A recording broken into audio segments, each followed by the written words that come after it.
Hello and welcome to the Slackware ARM vlog. I'm Stuart Winter, the platform architect and developer of Slackware on the ARM platform. And in this episode, we are going to commemorate the end of life for Slackware ARM version 14.2. And we will be shutting down the machine that has been serving as the stable builder for Slackware ARM 14.2 since it was released maybe 7 years ago. I can't remember the dates, something like that. So it's been quite a long time. So today we're gonna commemorate it. We'll have this special episode just to remember our friend that's looked after us for quite some time. So with that, we'll start by shutting it down. Well, actually, we'll have a quick look at it before we shut it down because it's never going to be turned on again.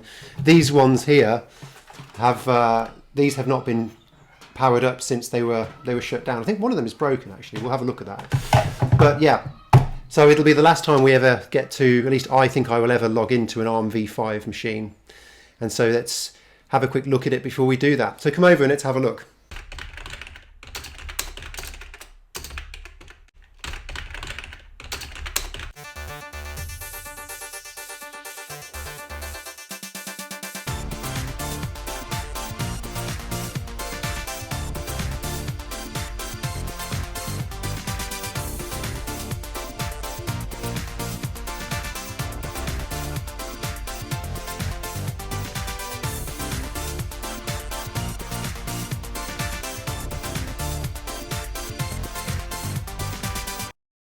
The machine that we're using, that's being used as the 14.2, the Slackware ARM 14.2 stable builder. So it's called the Marvel Shiva plug, but it was manufactured by Global Scale. So the Shiva plug was released in March 2009, according to Wikipedia, and I bought it.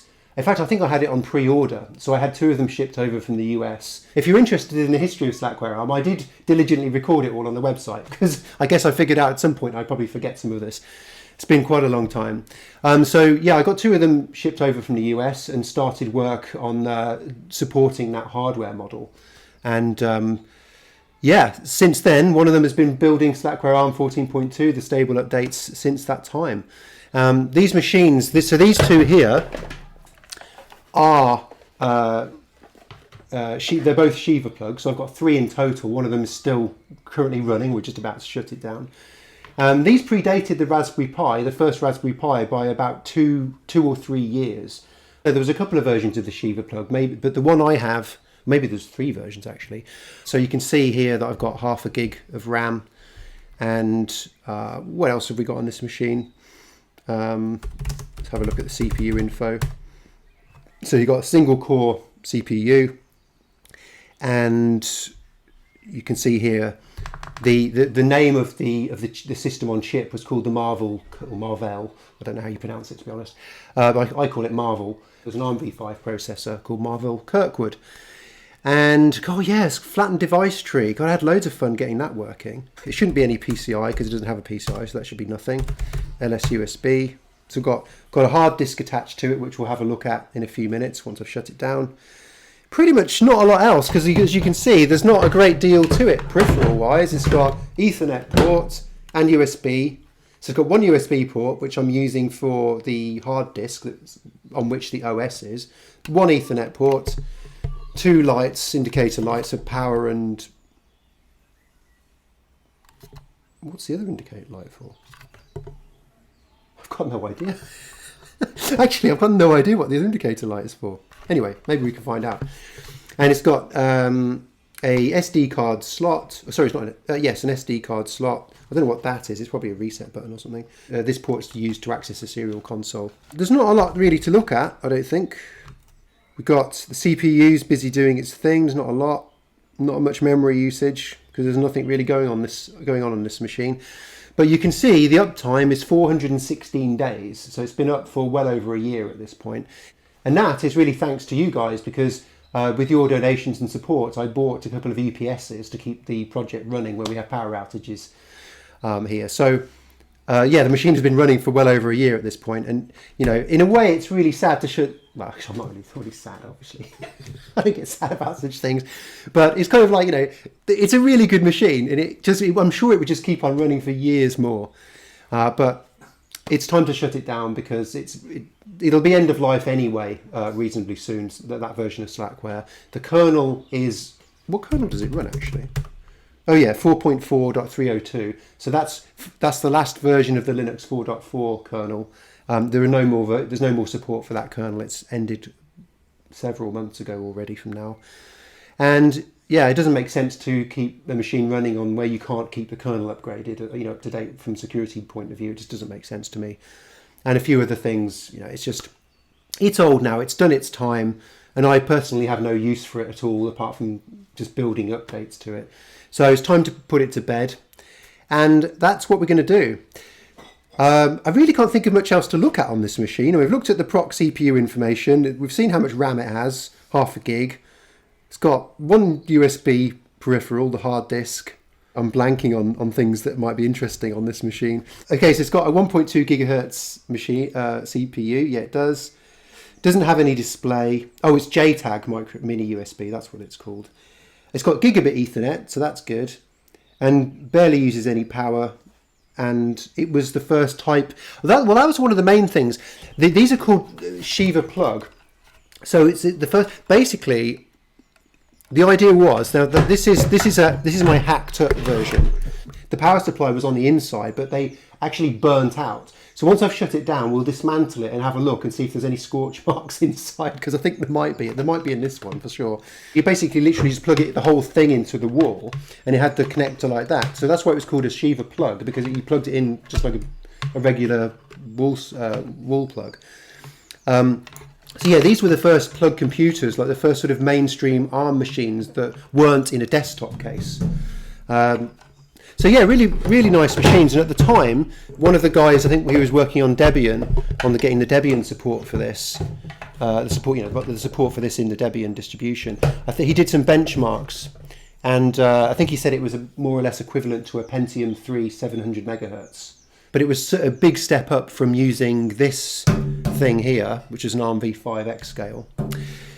Okay, a lot of talking. Let's get shutting it down because we are done with it. Before I do that, I put a call out on the forum to see if anybody wanted to come up with their own shutdown message as its epitaph. Law Splits provided something, and that was swimmingly yielded to current was going to be its epitaph. Now, I understand every word individually, but I have zero intuition about what it actually means as a sentence. So thank you. Thank you for providing some entrance into well, it wasn't really a competition because you don't win anything apart from, to have your message forever appear on this channel, I guess.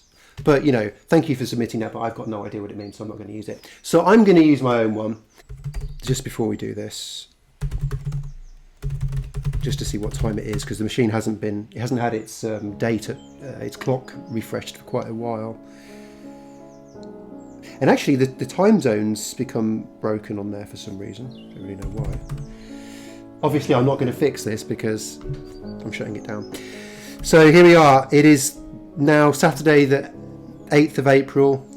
It's 1:55 BST, and it's time to say goodbye.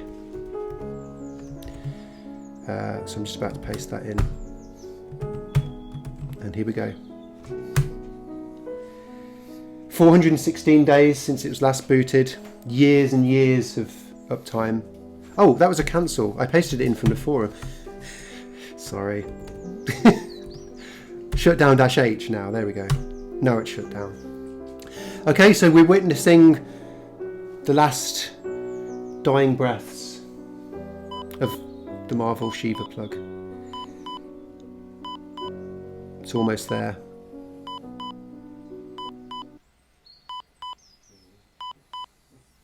System halted. Okay, it's shut down. All right, so here we are with some of the Slackware ARM build machines. As I mentioned in a previous video, I need to tidy all of this up and make it a bit better, but it works. So at the back here we've got Zayden. Well, actually it's labelled Stokely, but we'll have to. I know what happened there, more or less. So all we need to do is just literally unplug it at this point, and it's all powered down. Still don't know what this light was, the second LED. The top one is the power supply, the other one, no idea what that was. So let's disconnect the disk. Fortunately, I've labelled everything. Is that... Oh, hold on. I say I've labelled... Yeah, Xaden disk. Okay, so if I unplug Xaden disk first, because although we shouldn't make any difference at this point, but... and then what is this? What is all of this stuff? Yeah, this is... I need to tidy this lot up, because... Oh, hang on, what's that? What? Oh, so... Hey? Ooh! What? Oh, okay, I see what's happened here. Okay, so... I'm definitely unplugging the right thing, right? Yeah, right. Okay, I'm going to unplug the network cable. Disconnect. Oh, that's the hard drive. That's the USB to the I'll leave that there for the time being. I'm not going to unplug that one. And what's this? So this one, you saw perhaps previously that the others were using a big chunky power supply. So this Shiva plug is actually being powered by an Apple plug for an iPhone. So because it obviously runs off of 5 volts. So there we go. Yeah, there's loads of... In the end, all this ARM stuff ends up being hacked up and cannibalised and all sorts of stuff. As Roald Dahl would say, let's return it to the bosom of its family. Okay, so here is the Shiva plug that it's been serving us for all these years, that's just been shut down. As you can see, it's actually... It was called Xaden, and the OS was called Xaden, that was the host name, but it was running on the machine that was labelled physically Stokely, whereas Xaden's carcass is actually here. So I'm guessing at one point, in fact, look, I've just spotted it. I think we should take, if you look, you see that's, you can see the yellow is discoloured. So this might have been the machine that burnt. So we'll have a look at that perhaps. So what I've done is this is like it looks like a bit of a car boot sale, doesn't it? So what I've done is I've laid out the Slackware, the machines that were used to build Slackware ARM since the origins of the project. So this was one of the very first machines. There was 2 of these. These are Acorn Strong Arm RISC PCs. I did a video on this during the pandemic. You can have a look at that. So this is one of the 2. Darren Austin, that runs the Slackware UK FTP site and sort of mirror service and so on. He took the other one off me. I'm sure he doesn't have it anymore. But yeah, I've still got one of them. And so that was so this is about 20 years. This is over 20 years old now. It must be 20. Hang on, it's almost 30 years old actually. This computer. It still works. This one. I haven't got a monitor for it though, unfortunately, so I can't turn it on. Well, I can't see the output of it. It doesn't work on any of my LCD panels. So anyway, back to the thread. So this is one of the very first 2 machines that were used to bootstrap Slackware on the ARM platform. And this is a Strong Arm RISC PC. Runs at about either 233 megahertz or 287. I can't remember which one this one is clocked at because it depends on the dip switches. Once this machine was no longer supported upstream in the Linux kernel, I moved to another one, which unfortunately also I don't think was ever supported upstream properly. This one was supported in the upstream kernel, or in the Russell King kernel anyway, who used to be the ARM maintainer. I don't know if he's still involved in ARM anymore. He was the king of that was no pun intended. He was the king of ARM in Linux back in the day. And this one is the Castle Ionix, which was the next machine that I used. So it's a Strong Arm RISC PC, but it's ARM v4. Although the original Slackware ARM, or ARM Slack as it was called, was actually compiled for ARM v3 because there were some issues with half-word instructions. Ooh, yeah, and the spring is evidently broken. There was some problem with half-word instructions or something on it, so it had to be compiled for ARM v3. Then it got upgraded to ARM v5 because this is an Intel X-Scale ARM CPU, which is ARM v5. We ran on this for about 2 years or something like that. Then we moved into the Shiva plug era. So these were the 2, well, I don't know which was which, but As I said, 2 of these I got shipped over immediately once they were released from the US, and so I got 2 of those. Then I obviously ordered a third one, and this is, so these white ones are all Shiva plugs. This, what is this called? Oh, this is the OpenRD client, also by Marvell. Oh yeah, look, here you go. Global scale. Oh, everything says global scale. They obviously got into the marketing and labelling after this. So this one you can see, manufactured for Marvell by Global Scale. So Marvell designed everything, and Global Scale produced it. So this was one of the key build machines after a while, because it had double Ethernet and it had loads of other stuff I was using. And this was, I really like this machine. And it also had the hard drive fitted inside. This was really cool, honestly. Look at all these ports. I mean, look at these. Look at these ports. Oh, so good. Anyway, and then we also briefly used this, which is a Guru plug, which was the successor of the Shiva plug. I don't know how much RAM this had. Maybe it had a gig as well? Maybe it had a gig. I don't know. But basically it was a successor, and essentially what they did was they added another Ethernet port, because as these ones only have one. They added more USB, they added an eSATA connection for the hard drive, and what else? There's some more pins and stuff. I never used any of this. This was Jim Hawkins, who helped on the project originally. He wired all this stuff up and used it for something. But quite frankly, this was garbage, absolute garbage, these machines. I suppose the only nice thing was it had a colourful display, but because they added all this extra hardware, they forgot about heat dissipation, and the things tended to overheat. So you had to put a fan, you had to install a fan on the inside, and it sounds like an aeroplane when you turn it on. Complete garbage. But there we go. I never used it I used it for the project once or twice, and it also had bugs in the bootloader. It was just complete garbage. Anyway, Jim doesn't want it back, strangely enough. So that was the ARM v5 world. As I said, these were supposed to have, these originally had power supplies internally, but all of them burnt out or just broke. So they had to be replaced with external ones. So that was the very first port of Slackware, which would be called the old ABI, like these days maybe. This was ARM v5, and this was the second port of Slackware from scratch that I did. And this was what's called the software floating point port on these bad boys. And then we move into the ARM v4, ARM v5. We skipped ARM v6. That takes us on to ARM v7. As I was preparing for this video, I was kind of surprised at how many ARM v7 machines I have. So we started off, I think, with this one, which is an Orange Pi plus H3 version 1.1. So this was, I think, one of the first ARM v7. No, it wasn't actually. This was the first ARM v7 machine I used. This was what was used to begin what's called the hardware floating point port, which is what Slackware ARM 15.0 is.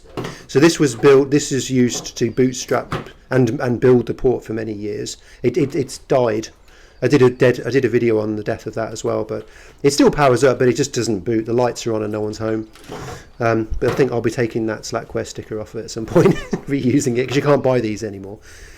And then we also have this Orange Pi plus H3, and this I think had 1 GB of RAM, and I used this for quite a year or so, until we upgraded to the Orange Pi plus 2E, which has 2 GB of RAM, but other than that it's the same as this one, I think, in all pretty much every detail. And you can see that I didn't attach any fans to these. You don't need to. I just had a heatsink. It didn't get hot enough to require a fan, even compiling for years. And then we also got an Orange Pi PC version 1.2, which is also in H3. So Slackware ARM 15.0 actually supports all of these devices. What else is there? So that's an NVIDIA trim slice, or CompuLab, but NVIDIA. I can't remember what happened, what the thing was. But yeah, that was NVIDIA Tegra. Sorry. So the CPU in here, the SoC, the system on chip, is called Tegra 20. And then we had an ARM. This was called the Orange Pi. I had a lot of Pi things. Orange Pi. They're obviously riding on the name of the Raspberry Pi. This was an Orange Pi version 1.2. This basically is similar to, well, basically the Allwinner A20 is the system on chip that's also in all of these three. These are all banana pies, and they're just in different coloured cases. And these are also all-winner A20s. They're all ARM v7, but this was the only Orange Pi that I had that was an all-winner A20. And then finally I have a spare Orange Pi plus 2E in case one of these broke. Because remember, the thing about building a project like this is that you need spares for when inevitably things break. And finally, at the end of the line is Muttley, which is the Rock Pro 64 that died during the port of Slackware ARM64. And the Pine 64 company replaced it for me. But it still boots the installer, so it's good for testing things every now and then, but you can't actually install an OS on it because I think the RAM is bad. So yeah, so let's just quick recap then. So we've gone all the way. This is like the tour of the lineage of Slackware ARM. We've got ARM v4, so strong ARM v5, Intel X scale, Marvell Shiva plug, ARM v5, ARM v7, variety of different system on chips. I neglected the netbook, didn't I? The Google Chromebook, manufactured by Samsung, and it's an Exynos, or I don't know how you pronounce it, EXYNOS, I think. Exynos system on chip in there, ARM v7, and I managed to get Slackware on there. That's basically the lineage of Slackware ARM set out on a table. So I want to show you what's in here actually, because I always like having a look. Oh wow, the rubber's degraded there. Okay, so yeah, that's basically it. Like this is, you can see I've put that soldered and taped that back together. So originally the power supply sat in the middle. We'll have a look at, we'll take this one apart as well just to see that. Let's have a look. Reassemble that in a bit. Let's go for this one, because this was the original build machine for one of the stable builders until it evidently broke, and I replaced it with. I put the disc of Zayden on that one and used the actual machine of what was called Stokely. This is probably not the best tool to do this with.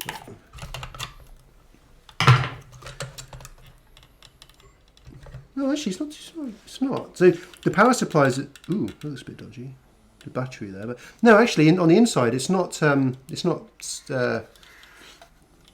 no evidence of damage by a PSU that literally burnt out. But obviously the PSU has been thrown away years ago. But yeah, they were literally burnt on the inside, and it was a very common issue with these. And you had to buy new PSUs for it. But I decided that having an internal PSU wasn't for me, and I just bought external ones. But there we go. So thank you, these wonderful machines. You helped keep the project alive for many, many years. So thanks for all of your support. It really helps keep the project running, and buying new hardware, paying for electrical costs and that kind of stuff. And feel free to donate. The link's on the screen, and I'll see you in the next episode. Take care.